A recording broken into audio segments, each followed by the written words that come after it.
सैया से कुछो नहीं मिले तो यार से मजा लीले। सखी सैया से कुछो नहीं मिले तो यार से मजा लीले।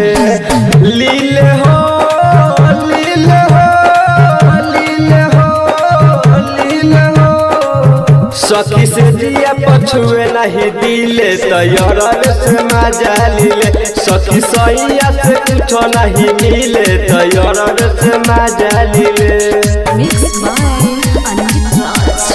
मजा लीले तो यार से मजा लीले तो यार से मजा लीले। सखी सैया से कुछो नहीं मिले तो यार से मजा लीले। एकता रिकॉर्डिंग स्टूडियो सेमरा बाजार। सखी सैया से कुछो नहीं मिले तो यार से मजा लीले। जब सखी मांगला तो यह हमर किस हो, उनका बोलेला बहुत हमर खीस हो, उनका बोलेला बहुत हमर खीस हो। जब सखी मांगला तो यह हमर किस हो, उनका बोलेला सखी हमर खीस हो। माना करी तो रहे गांजा पीले तो यार से मजा लीले।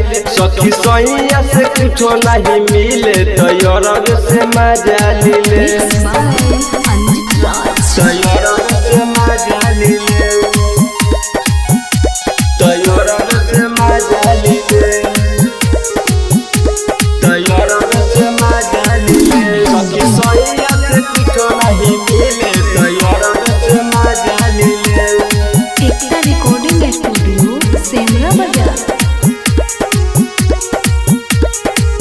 सखी सैया से कुछो नहीं मिले तो यार से मजा लीले।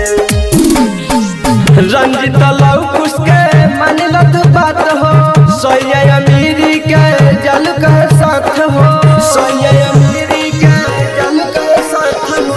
पूंजित राहुल के मानिलत बात हो, सैया अमीरी के जल के साथ हो।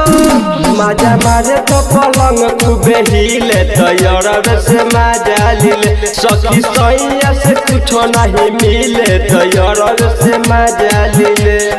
एकता रिकॉर्डिंग स्टूडियो सेमरा बाजार।